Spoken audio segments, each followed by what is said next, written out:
Capítulo 32, Revelaciones. Madara, después de contemplar el escenario que había dejado el ataque del avión que los había traicionado, fue a ver cómo estaban sus compañeros que se habían encargado de proteger a quienes pudieron durante lo que duró el ataque del avión. El Susanoo de Madara había protegido una gran parte de la residencia donde vivía el líder Shen, no obstante las casas de alrededor no habían corrido la misma suerte, una buena parte de ellas se habían derrumbado y de los escombros en llamas Geo salió levantando unos enormes pedazos de concreto de los cuales salieron el pana Miguel y Lester. Madara no entendía cómo habían llegado ahí, ya que se supone que estuvieran en la residencia, pero cuando salieron de los escombros por completo se dio cuenta que no habían llegado a ese lugar por pura casualidad. Unos momentos atrás, cuando las balas del avión comenzaron a impactar las casas, de inmediato todos se pusieron en movimiento. Takashi puso bajo resguardo al señor Shen, que por su edad al comienzo no entendía qué estaba sucediendo hasta que comenzó a oír explosiones y intentó salir afuera, pero Takashi lo detuvo ya que no podría hacer nada. No obstante, en ese momento el señor Shen le dijo a Takashi mientras lo esquivaba para salir a ayudar a su gente: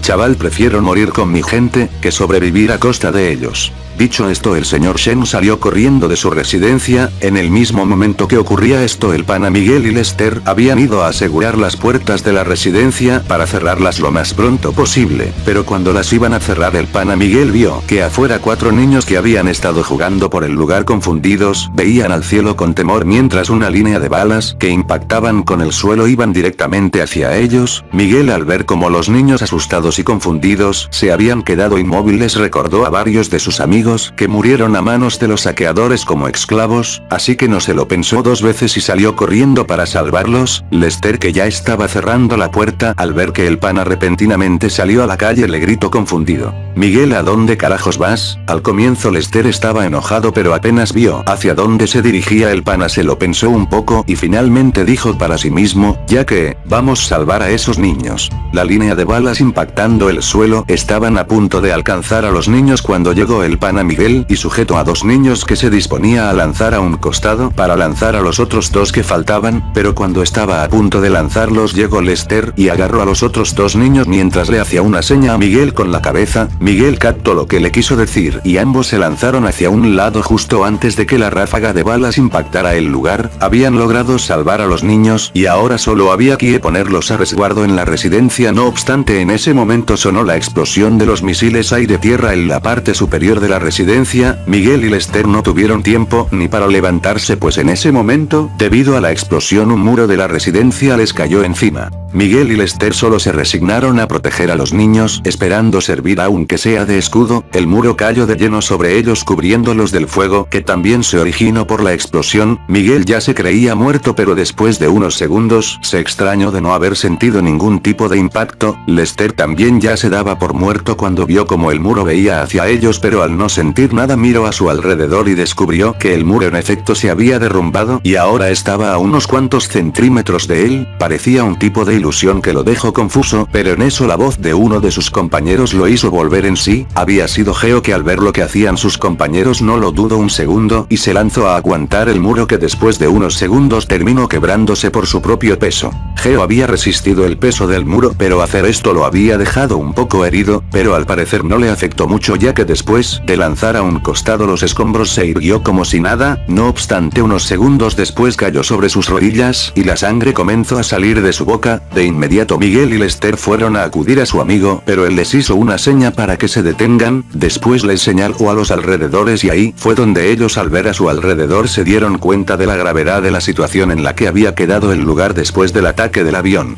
La ráfaga de balas había dejado a su paso una franja de destrucción y muerte. Los cadáveres de quienes habían perecido se hallaban destruidos por el calibre de las balas. La explosión de los misiles había derrumbado varias casas y ahora había mucha gente atrapada en los escombros pidiendo ayuda a gritos. Otros cargaban los cadáveres hacia algún lugar donde poder brindarles atención médica. Miguel y Lester se iban a dirigir a ayudar gente, pero en ese momento los niños que habían salvado rompieron en llanto al ver cómo había quedado su hogar. Madara llegó a donde estaban y les preguntó directamente: ¿están bien?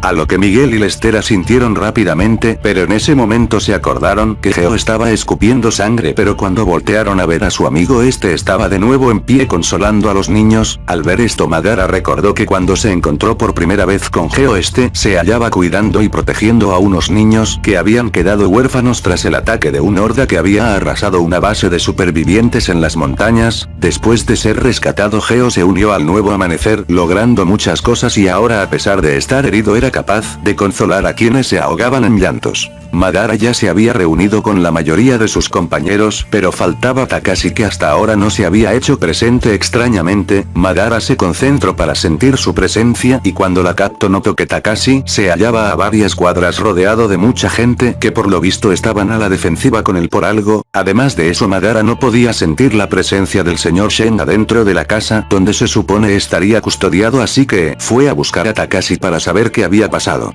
Madara estaba apurado así que saltó hacia los techos de las casas que aún se mantenían en pie y comenzó a correr por ellos hasta que llegó a donde se hallaba Takashi. Ahí se encontró con una multitud de personas alrededor de alguien, entre ellos estaba el estratega Shan, que desesperadamente intentaba revivir al señor Shen que se hallaba tumbado en el suelo con varias heridas en el rostro y el cuerpo. En ese momento una de las abuelas apareció con un espejo y se lo puso a la altura de la boca al señor Shen. La prueba del espejo consistía en poner un espejo a la altura de la boca de la persona que se cree muerta. Si este se empaña es porque el individuo sigue vivo y si no es porque el individuo ya murió. Después de poner unos segundos el espejo a la altura de la boca del señor Shen no hubo ninguna señal de vida. La anciana al notar esto miró al estratega Shan y su expresión fue suficiente para que él entienda lo que quería decir. Todos los que estaban alrededor, que en su mayoría eran mujeres y ancianos que se habían amontonado para ver cómo estaba su querido líder, el ambiente se tornó triste cuando se confirmó la muerte del señor Shen a causa de un golpe grave a la cabeza que recibió cuando salvaba a unas personas de uno de los edificios que se derrumbó por la explosión de los misiles. Takashi vio algo saliendo del bolsillo del señor Shen parecido a una nota o algo así, quiso revisar el cadáver del señor Shen, pero fue detenido de inmediato por los habitantes que comenzaron a ponerse hostiles con él empujándolo para que no tocase el cadáver de su difunto líder. Madara, que estaba viendo todo desde un tejado en ruinas, sabía que algo no iba bien, así que se dispuso a bajar a defender a Takashi, pero en ese momento a una velocidad descomunal el estratega Shan subió al techo, casi trepando las paredes, y cuando estuvo frente a Madara le gritó algo en chino. Madara no entendía qué quería decir, así que intentó pasar de él, pero cuando se movía el estratega Shan se puso enfrente de Madara y se preparó para pelear. Madara al ver su accionar le dijo: ¿no quieres convertirte en mi enemigo? En eso la voz de John Wick sonó a las espaldas de Madara diciendo: ellos son los que piensan que ahora somos sus enemigos. Madara sabía que esto era lógico, ya que había sido el avión que los trajo el que finalmente terminó atacando la fortaleza y matando mucha gente, pero había algo que no le quedaba claro, así que le preguntó seriamente a John Wick: ¿por qué nos traicionó el piloto? A lo que John Wick dijo sin rodeos: al parecer quienes estamos buscando llegaron más allá de la protección que brinda la nueva ONU, la familia de cualquiera de todos los integrantes de la nueva ONU pueden estar comprometidos. John Wick vio a Madara con preocupación, sabiendo que lo que acababa de decir solo significaba problemas. John Wick le dijo seriamente a Madara: ya no sé en quién podemos confiar. Océano Pacífico, base naval de la nueva ONU. Después de recibir el reporte sobre lo extraña mutación que estaban teniendo los animales que se exponían a la infección y terminaban con mutaciones gradualmente más erráticas, Ariane Blanc recibió un aviso urgente por parte de su mano derecha. La comandante de pelo plateado llegó a la sección de pruebas del área de investigación informando que el vuelo de Europa había regresado mucho antes de lo previsto. Ariane Blanc salió inmediatamente a averiguar el por qué había pasado esto, y cuando estuvo en la cubierta pudo contemplar el por qué la misión de Europa había fallado. El avión que había llegado, el cual tenía por misión investigar el origen del virus en una zona de Rusia, había regresado completamente dañado, le faltaban pedazos de las alas, la parte frontal tenía incrustado proyectiles negros por todas partes junto con marcas de golpes. Ariane apenas vio el estado del avión, se acercó corriendo junto con varios soldados de la ONU que rodearon el avión por si este traía algún tipo de zombie a bordo. Ariane quería saber quiénes estaban adentro, así que le pidió al encargado de la radio, el cual había hecho hecho contacto con el avión que le conectara con el piloto. El encargado de la radio así lo hizo y cuando Arian iba a decir algo por la radio la compuerta del avión le abrió. Arian en ese momento notó que en la compuerta había marcas de arañazos, no hubo tiempo ni para sorprenderse ya que de adentro del avión salió corriendo el piloto que a gritos pedían que lo salvasen. Esta acción tomó por sorpresa a los soldados que rodeaban el avión que primeramente no supieron si abrir fuego contra su colega, pero al ver que alguien más bajaba del avión armado los soldados amenazaron con disparar, el sujeto no hizo caso y siguió caminando hacia los soldados los cuales abrieron fuego disparando una ráfaga de balas que mató al sujeto y hizo que su cadáver terminara como un coldor cayendo al suelo como un trapo. Después de eso se confirmó que nadie más estaba en el avión el cual tenía manchas de sangre por todas partes y olía terriblemente mal. Arian se acercó al piloto que había sobrevivido el cual estaba siendo atendido por uno de los médicos. Este al ver a Arian dijo directamente con la voz temblorosa: Señora Arian, fue terrible, ellos aparecieron de la nada, parecían fantasmas, yo lo siento, no pude salvar a los demás. Mientras el sujeto hablaba con Arian, el científico Isaac había subido al avión buscando alguna pista o indicio de que había atacado a la tripulación del avión con la misión de Europa, pero después de ver el escenario había algo que no era normal. Después de analizar todo, Isaac llegó al cadáver y al analizarlo este tenía una bolsa de lona en la cabeza que cubría su rostro. A Isaac se la quitó encontrando que el sujeto al que le habían disparado estaba amordazado y tenía un arma pegada a su cuerpo que había sido amarrada. Arian, después de escuchar el relato del piloto, intentó calmarlo por unos minutos y se puso a dar órdenes para que se comience con la reparación del avión. No obstante, cuando se volteó a dar las órdenes sintió algo extraño detrás de ella, así que volvió a mirar al piloto y sorpresivamente este había sacado un pequeño cuchillo que había mantenido oculto, esperando que Arian esté distraída para poder apuñalarla. El ataque del piloto fue furtivo y se dirigió directo a la garganta de Arian. Ella no podría esquivarlo a esa distancia y tampoco podría bloquearla. Su vida acabaría aquí y ahora, pensó el piloto, que un segundo antes de hundir su cuchillo en el cuello de Arian vio como unos pelos plateados aparecían delante de ella y repentinamente la mano de la comandante Yein se interpuso siendo atravesada por el filo del cuchillo. Arian veía como la mano de su comandante le había salvado la vida por muy poco, siendo ese el momento en que la comandante Yein miró con furia al piloto, el cual al ver fallado su plan quiso sacar una pistola, pero la comandante rápidamente desplegó una de sus lanzas la cual amagó en el aire con destreza y terminó lanzándosela directamente al piloto, que no pudo esquivar la lanza. Pero en vez de eso terminó siendo golpeado contra el suelo por la lanza, que le perforó el hombro y lo tiró al piso. El piloto traidor pese a eso se volvió a levantar y de un tirón quebró en dos la lanza que tenía en el hombro mientras gritaba: se supone que cuidarían a nuestras familias. De inmediato el piloto intentó abalanzarse contra Arian, pero fue detenido en seco por una patada al estómago que le dio la comandante Yein, que después de frenar al piloto comenzó a darle una serie de puñetes al rostro que después de unos segundos lo dejaron de rodillas con la cara morada. Yein en ese momento desplegó una de las lanzas y apuntando a su pecho le dijo con voz seria: Soldado Kanzu, por su traición e intento de asesinato de la señora Arian lo condeno a muerte y su ejecución será inmediata. ¿Tus últimas palabras?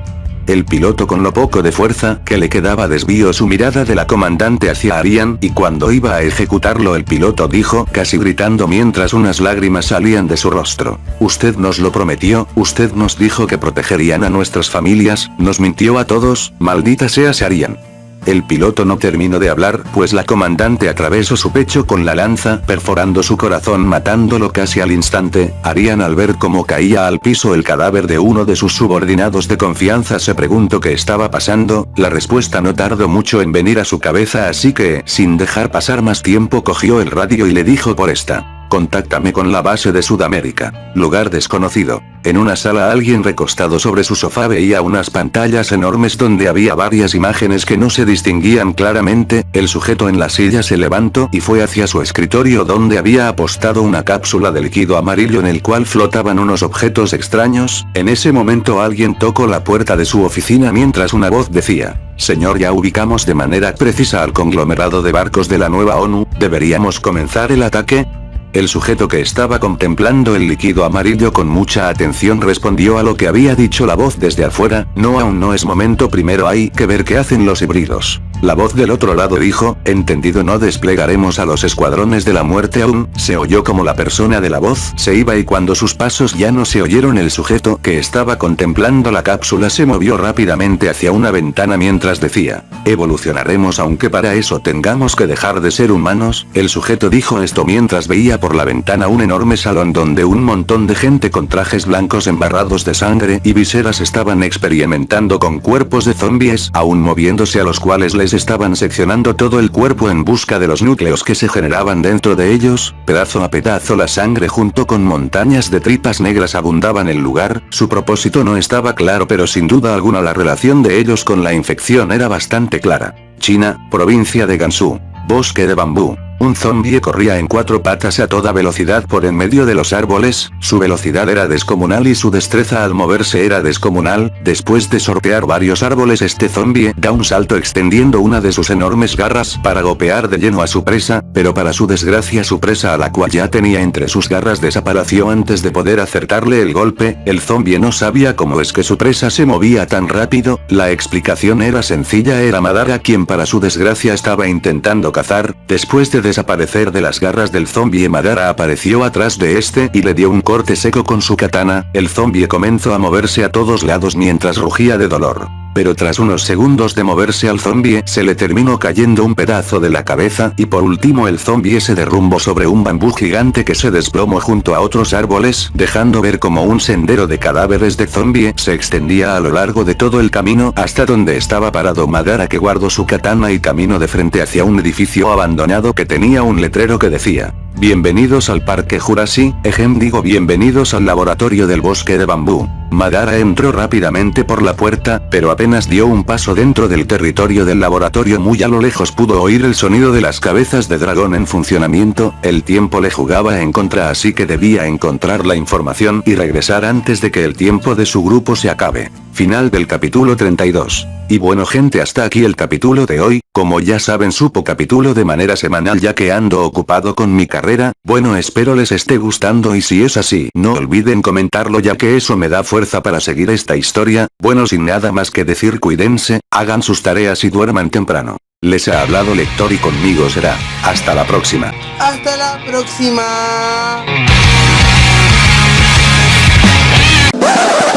Un saludo para el Letras Japonesas Juan Carlos, espero estés disfrutando la historia. A Darm Teskun por estar siempre comentando. A Genuchiha por estar desde hace mucho y a Raúl que casi siempre llega primero. También quiero mandarle un agradecimiento en general a quienes siguen esta historia, gracias por verla y espero sea de su agrado lo que escribo XD, nos vemos el próximo capítulo.